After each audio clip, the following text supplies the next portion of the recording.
Hello বন্ধুরা, আপনাদের সামনে এমন একটা ক্রাইম থ্রিলার মুভির গল্প এক্সপ্লেইন করতে যাচ্ছি যা শুনে আপনার গা শিউরে উঠবে। শহরে হঠাৎ করে শুরু হয় একের পর এক মার্ডার। সবগুলো মার্ডার করা হয় একটা নামকে কেন্দ্র করে। ওই নামের যত মেয়ে আছে তারা সবাই আতঙ্কে থাকতো সব সময়, যার জন্য পুরো দেশও আতঙ্কে পড়ে যায়। কিন্তু কে এই সিরিয়াল কিলার, তাকে ধরতে পুরো প্রশাসন হিমশিম খেয়ে যায়, অথচ সেই কিলার তাদের নাকের ডগায় ঘুরে বেড়াচ্ছে। গল্পের শেষে সেই কিলার তার ভালোবাসার নির্মম এক গল্প শোনার পর আপনি নিজেও থমকে যাবেন। তাই আর দেরি না করে মূল গল্পে চলে যাই। শুরুতেই দেখতে পাই পুরো দেশ জুড়ে একটা আতঙ্ক সৃষ্টি হয়েছে। শহরের বিভিন্ন জায়গায় জায়গায় মেয়েদের লাশ খুঁজে পাওয়া যাচ্ছে, এবং সব থেকে অবাক করা বিষয় হচ্ছে যতগুলো মেয়ে খুন হয়েছে তাদের প্রত্যেকেরই নাম হচ্ছে ইতি। শুধু এই নামের মেয়েরাই খুন হচ্ছিল, তাই ইতি নামের সবাই খুব আতঙ্কে থাকতো। কিন্তু কি কারণে, কেন খুন হচ্ছে আর কে এই সব মার্ডার করে যাচ্ছে তার কোনো প্রমাণই পুলিশ পাচ্ছিল না। আর সবগুলো লাশের মধ্যে গোলাপ ফুলের মালা থাকতো এবং কিলার কাগজে লিখে যেত শুভ বিদায় ইতি। ঠিক এমনই একদিন সকালবেলা ক্রাইম রিপোর্টার শ্রাবণীর কাছে একটা ফোন আসে। ফোন পেয়েই শ্রাবণী সঙ্গে সঙ্গে স্পটে চলে যায়। আবারও ইতি নামের এক মেয়ের লাশ পাওয়া গেছে। খুবই নৃশংসভাবে তাদের মারা হচ্ছে, কিন্তু খুনির পরিচয় এখনো অজানা। শ্রাবণী এই সব ক্রাইম রিপোর্ট নিয়ে কাজ করে এবং তার ক্যামেরাম্যান হিসেবে ছিল শ্রাবণীর বয়ফ্রেন্ড তপু। একের পর এক এভাবে মার্ডার হওয়ার জন্য প্রেস ব্রিফিং হয়। দেশে এমন একটা পরিস্থিতি তৈরি হয়েছে, মানুষ এখন ইতি নাম রাখতেই ভয় পাচ্ছে। পুলিশ খুনিকে শনাক্ত করতে পারছে না, যার জন্য সাধারণ জনগণ প্রশাসনের উপর আস্থা কমে যাচ্ছিল। কিন্তু পুলিশ তাদের আশ্বস্ত করে খুব শীঘ্রই খুনি ধরা পড়বে। শ্রাবণী বাসায় গিয়ে বিষয়টা বাবার সাথে শেয়ার করে। শুধু ইতি নামের মেয়েরাই মার্ডার হচ্ছে কেন, তুমি কি বলতে পারো? শ্রাবণীর বাবা জানায়, সেটা তো বলতে পারবো না, তবে ধারণা করতে পারি যে এই খুনগুলো করছে ইতি নামটার সাথে তার কোনো একটা ঝামেলা আছে। তুই এসব নিয়ে টেনশন করিস না, ঠিক হয়ে যাবে সবকিছু। এই কেসের ব্যাপারে শ্রাবণী পুলিশ অফিসার মাহতাবকে সাহায্য সহযোগিতা করত এবং তিনিও খুনিকে শনাক্ত করার জন্য শ্রাবণীকে সর্বোচ্চ সাহায্য সহযোগিতা করত, যোগাযোগ রাখত। আর এরই মাঝে মধ্যে রাতের অন্ধকারে রাস্তায় এক জোকারকে দেখতে পেতাম। সে খুবই অদ্ভুত আচরণ করত, কিন্তু তার পরিচয় এখনো কেউ জানে না। সেদিন শ্রাবণী ও তপু সারাদিন কাজ শেষে বাসায় ফিরছিল। শ্রাবণী ক্লান্ত হয়ে তপুর কাঁধে মাথা রেখে ঘুমাচ্ছিল। সেই সুযোগে তপু কিছু সেলফি তুলে শ্রাবণী টের পেয়ে যায়, তাই ফোনটা নিয়ে বলে, এসব কি হচ্ছে? তপু বলে, গার্লফ্রেন্ডের সাথে ছবি তুলবো না তো কার সাথে ছবি তুলবো? তখন শ্রাবণী ইচ্ছে করেই তার সাথে একটা সেলফি তুলে। ঠিক সেই মুহূর্তেই শ্রাবণীর কাছে ফোন আসে। ফোন পাওয়ার পর সঙ্গে সঙ্গে সে হাসপাতালে ছুটে আসে। শ্রাবণীর মা হঠাৎ অসুস্থ হয়ে গেছে, তাই মায়ের অসুস্থতার জন্য শ্রাবণী কিছুটা ইমোশনাল হয়ে যায়। অন্যদিকে থানায় একজন মহিলা কাঁদতে কাঁদতে মাহতাবের কাছে আসে এবং তাকে বলে যে, স্যার, আমার মেয়েকে কোথাও খুঁজে পাচ্ছি না, আপনি আমার মেয়েকে খুঁজে দিন প্লিজ। মাহতাব বলে, আচ্ছা, আপনার মেয়ের নাম ও বয়স বলেন। তখন মহিলা বলে, আমার মেয়ের নাম ইতি।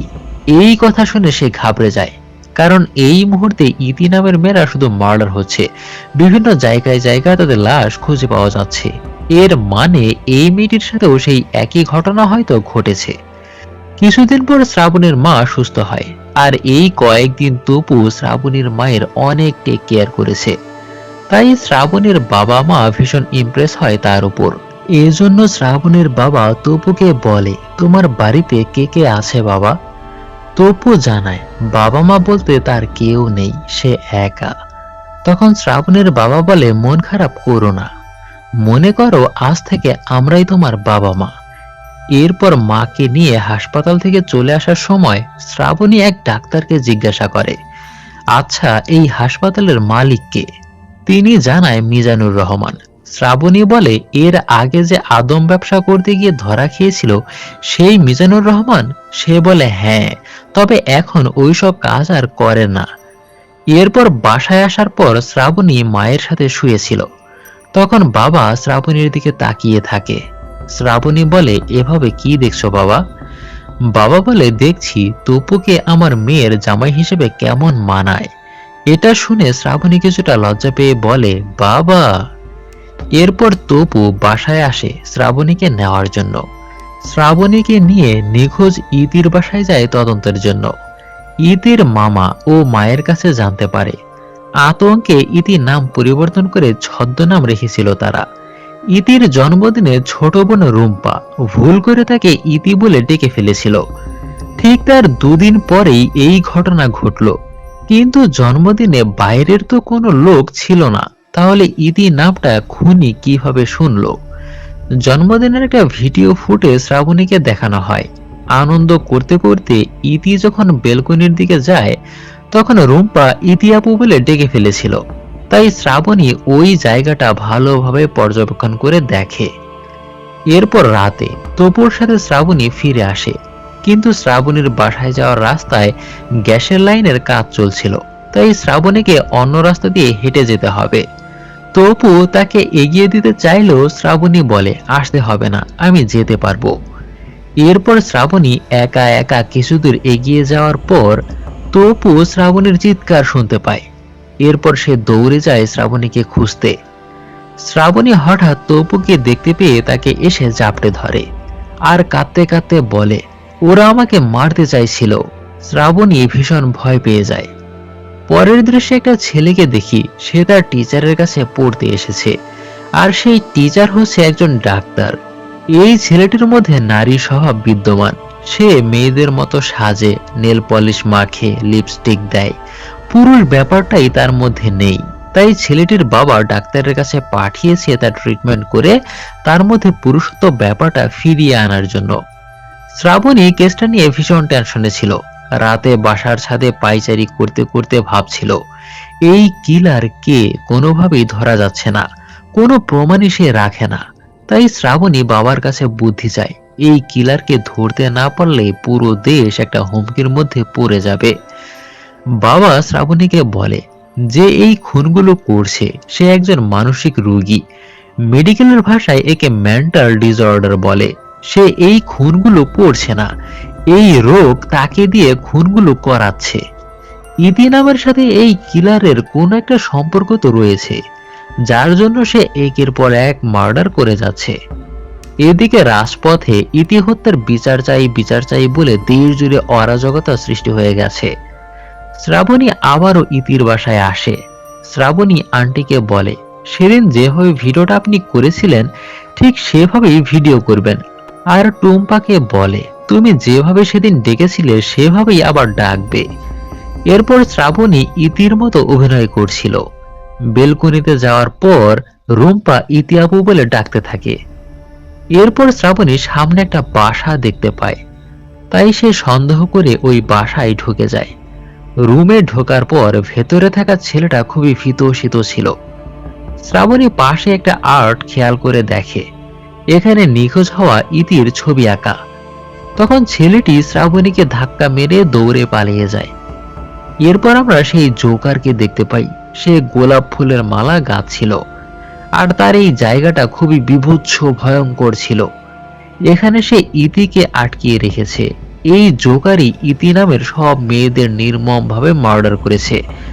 আর ঠিক একইভাবে আজকেও এক ইতিকে সে মারতে যাচ্ছে। মেয়েটা বাঁচার জন্য অনেক আকুতি মিনতি করে, কিন্তু সে ছিল পাষাণ। জোকার ইতিকে নির্মমভাবে হত্যা করে। কিন্তু কে এই জোকার, তার পরিচয় জানতে হলে লাস্ট পর্যন্ত ধৈর্য ধরে দেখতে হবে।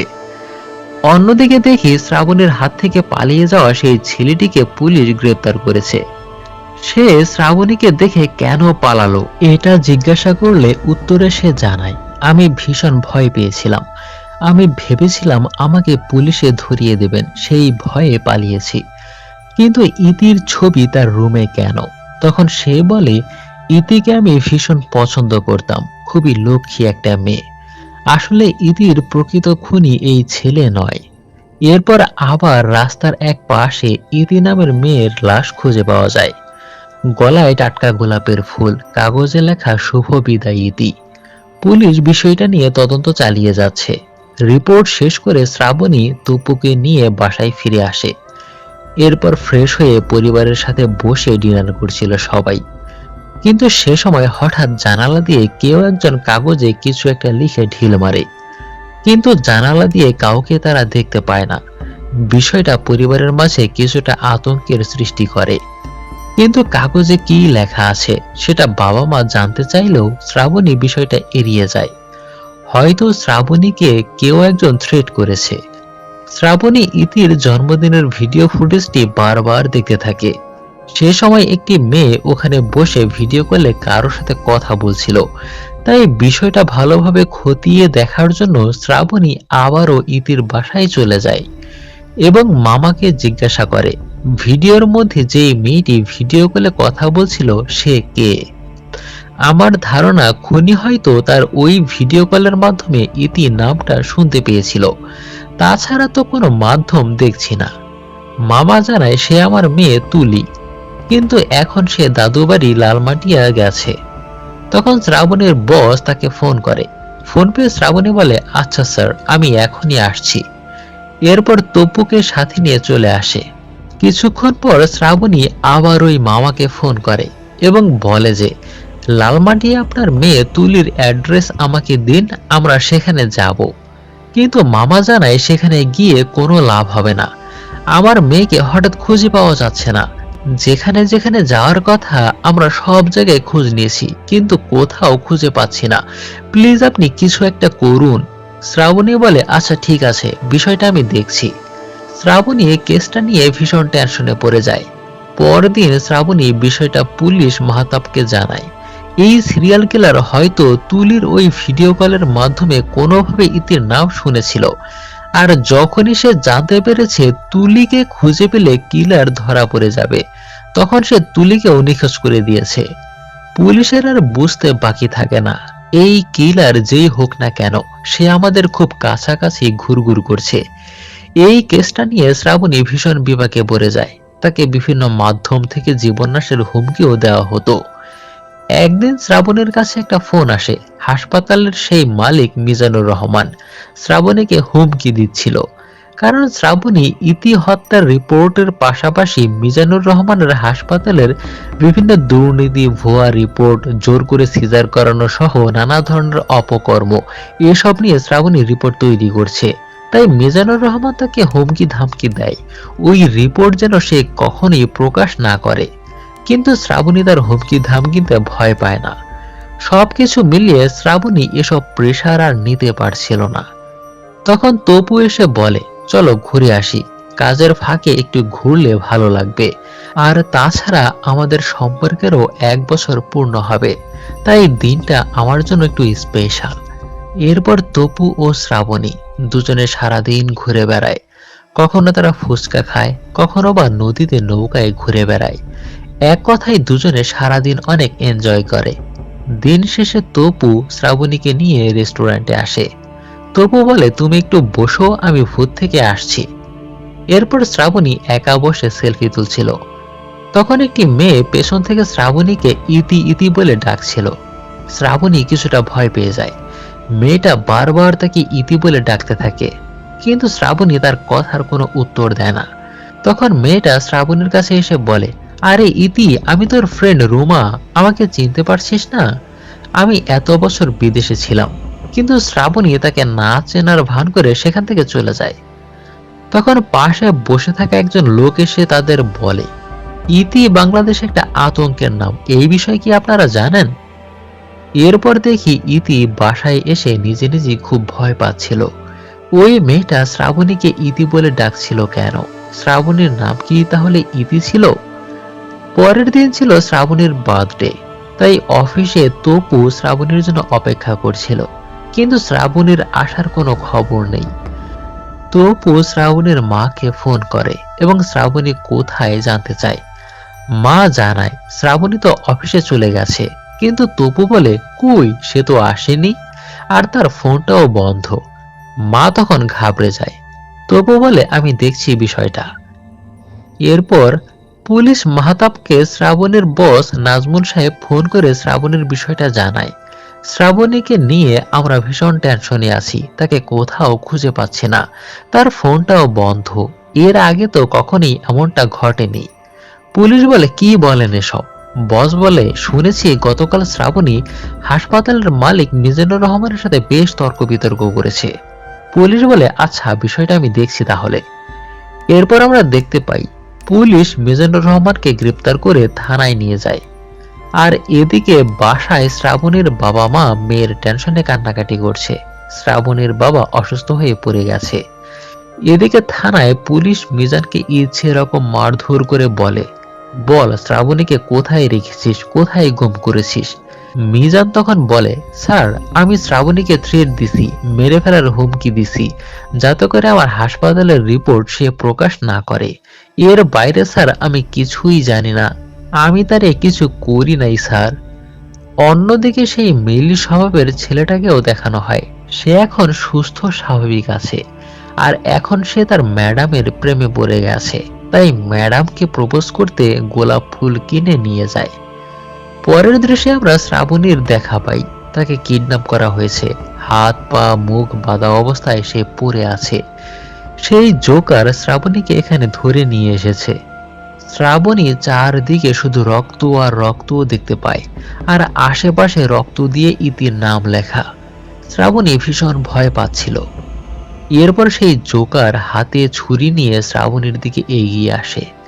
শ্রাবণী তাকে জিজ্ঞাসা করে, আপনি ইতি নামের মেয়েদের কেন খুন করছেন? প্লিজ আমাকে ছেড়ে দিন। এরপর সেই জোকারের অতীত দেখানো হয়।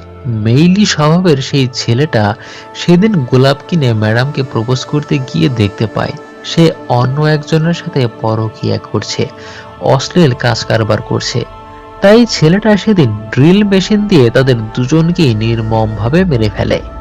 আর সেই ডাক্তার, মানে ছেলেটার ম্যাডামের নাম ছিল ইতি, সেখান থেকেই ছেলেটা ইতি নামের মেয়েদের ঘৃণা করে। তাই সে এই নামের মেয়েদেরকে বাঁচতে দেবে না। এরপর জোকার শ্রাবণীর সামনে নিজের চেহারা উন্মোচন করে। তার চেহারা উন্মোচন করার পর রীতিমতো খুব হতবাক হয়ে গিয়েছিলাম। ছেলেটা আর কেউ নয়, ছেলেটা হচ্ছে তপু। তপু এই সব একের পর এক মার্ডার করে যাচ্ছে। মেইলি স্বভাবের সেই ছেলেটাই হচ্ছে তপু। শ্রাবণী তো নিজের চোখকে কোনোভাবে বিশ্বাস করতে পারছিল না।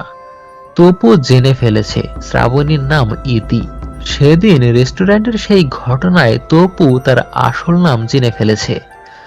তপু ইতি নামের মেয়েদের বিশ্বাস করে না, তারা ছলনাময়ী।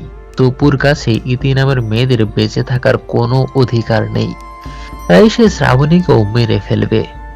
এরপর সে ঠিক একইভাবে মারার আগে তার গলায় গোলাপের মালা পরায়। শ্রাবণী বাঁচার জন্য আকুতি মিনতি করে। তপু শ্রাবণীর হাত বেঁধে ফেলে মারার জন্য। সে কতটা নির্মম!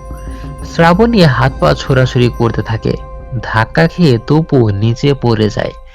নিচে পড়ে তার বুকের ভেতর দিয়ে শিক ঢুকে যায়, আর তপুর সেখানেই মৃত্যু হয়।